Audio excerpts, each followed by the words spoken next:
여기 현존하는 인류 역사상 가장 강력한 슈퍼컴퓨터 엘캐피탄이 있습니다. 1초에 174경 번의 연산을 수행할 수 있고 CPU와 GPU를 합한 전체 코어 수가 1103만 9616개에 달하는 그런 괴물이죠. 그리고 여기 손 위에 이 괴물을 아득히 뛰어넘는 칩셋이 올려져 있습니다. 바로 구글 형님께서 개발하신 105큐빅짜리 양자 컴퓨터 칩 윌로우입니다. 이게 얼마나 빠르냐면 요 조그마한 칩셋 하나로 엘캐피탄을 써가지고 10의 25승년, 그러니까 14년 동안 계산해야 할 문제를 단 5분 만에 해결하는 걸 구글에서 보여줬습니다. 그렇다면 대체 양자 컴퓨터가 뭐길래 이렇게 슈퍼컴퓨터를 아득히 뛰어넘는 넘사벽급의 빠른 연산이 가능한 걸까요? 이 윌로우만 사면 저도 이제 롤을 풀업으로 돌릴 수 있는 걸까요? 양자 컴퓨터가 왜 빠를 수밖에 없는지 이해하려면 먼저 양자역학의 개념에 대해서 좀 알아야겠죠. 양자역학이란 우리나라 과학 꿈나무들의 대표적인 중2병 입문 과목이기도 하면서 양자역학을 이해했다고 말하는 순간 넌 이해한 게 아니다 라는 말이 있을 정도로 과학자들 사이에서도 그 정의에 대해서 의견이 아주 분분한 그야말로 난해한 학문이라고 볼 수 있습니다. 혹시 슈레딩거의 고양이라는 용어를 들어보신 적이 있나요?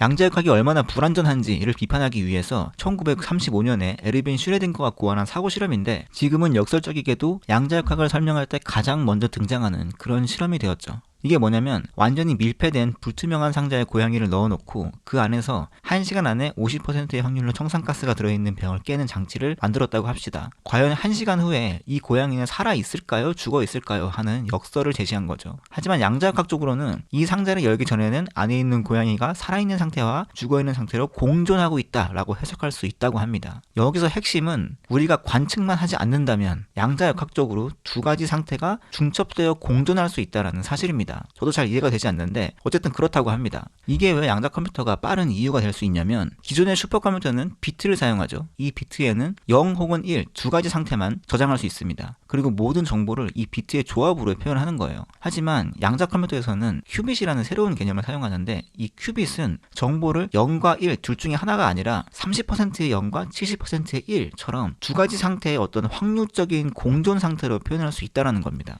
그러니까 15%의 나는 버거를 먹고 있지만 85%의 나는 피자를 먹고 있을 수도 있고 70%의 나는 코덱스 독스를 구독하지만 30%의 나는 구독을 취소해버렸고 1%의 나는 여친이 있지만 99%의 나는 여친이 없고 나는 돈이 있지만 돈이 없고 뭐 그렇다는 거죠. 이 모든 상태가 동시에 중첩되어 존재할 수 있는 것이 바로 양자 컴퓨팅의 신비로운 세계인 것입니다. 그러면 무슨 일이 벌어지냐면요. 예를 들어 아주 복잡한 미로를 우리가 푼다고 가정해봅시다. 총 10억 번의 분기점을 만난다고 했을 때 기존의 슈퍼컴퓨터로는 이 모든 분기점을 다 브루트포스 서치 해봐야 나가는 길을 확정적으로 찾을 수 있을 겁니다. 하지만 양자 컴퓨터의 큐빗을 사용하면 각 분기점에서의 여러 개의 상태를 왼쪽이든 오른쪽이든 앞으로 가든 뒤로 가든 이 여러 개의 상태를 동시에 표현할 수 있기 때문에 이 큐빗들을 중첩만 제대로 할 수 있다면 그 모든 경우의 수를 동시에 보고 그 중에 탈출에 성공한 결과값만을 가져오기만 할 수 있다는 겁니다. 동시에 가능한 모든 경우의 수를 일순간에 탐색하기 때문에 10의 25승, 그러니까 14년 걸리는 문제를 단 5분 만에 푸는 것이 가능하다라는 것이죠.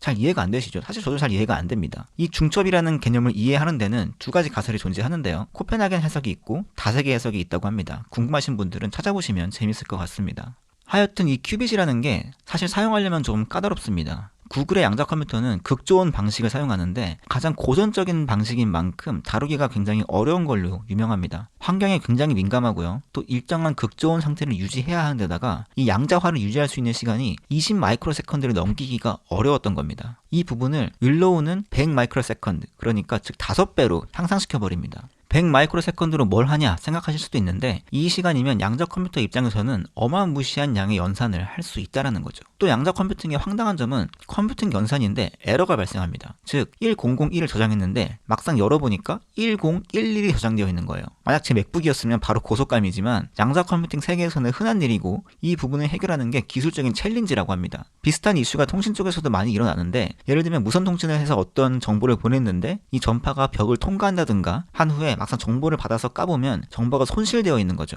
이럴 때 흔히 쓰는 게 에러 커렉션 기술입니다. 1001만 보내는 게 아니라 예를 들면 앞자리 2개, 뒷자리 2개를 각각 더한 값인 1과 1을 함께 붙여서 1001, 11 이렇게 보조 정보를 함께 보내는 거죠. 만약 열어봤는데 에러가 발생해서 1011, 11 이렇게 튀어나온다면 우리가 뒤에 붙은 추가적인 정보를 이용해서 세 번째 자리에 1이 0인데 잘못 기록되었다라는 것을 리버스 엔지니어링 할 수 있겠죠. 비슷한 방식이 윌로우에도 사용되었는데 있는데 이게 바로 퀀텀 에러 커렉션 기술입니다. 그러니까 양자 컴퓨팅을 통해 에러가 발생해도 사전에 약속된 프로토콜을 통해서 인코딩 디코딩을 하면 원본 데이터를 복원할 수 있다는 거죠. 이 퀀텀 에러 커렉션 기술이 구글에서 처음 시도한 건 아니고요. 기존에 쓰이던 방식이라고 합니다. 이번에 구글의 윌로우가 혁신적이었던 부분은 바로 이 큐빗을 여러 개 사용하면 사용할수록 퀀텀 에러 커렉션을 통한 에러 레이트이 지수적으로 감소한다는 것을 최초로 밝혀냈다는 점이에요.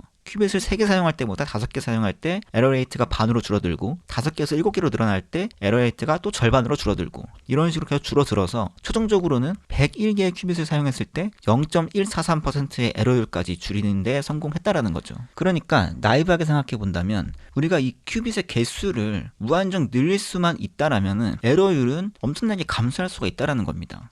물론 양자화를 유지할 수 있는 시간이 굉장히 짧기 때문에 무한정 이런 큐빗을 늘리는 데에는 한계가 있겠지만은 현재 구글의 다음 스텝은 이 큐빗을 1457개까지 늘리고 에러율을 10의 마이너스 6승까지 낮추는 것이라고 합니다. 이번 구글의 양자 컴퓨팅 칩 윌로우가 엄청난 관심을 불러 모으긴 했지만 사실 양자 컴퓨팅 기술의 진정한 강자는 IBM이라고 평가되어 왔습니다. 아직 양자 컴퓨팅 기술은 우주여행은커녕 현재 우리의 암호 체계를 부수는 데도 한계가 있습니다. 하지만 공상과학으로만 여겨졌던 양자 컴퓨팅 기술이 이렇게 수면 위로 올라온 것만으로도 엄청난 의미가 있고 향후의 기술 발전의 속도는 지금 I don't ever slow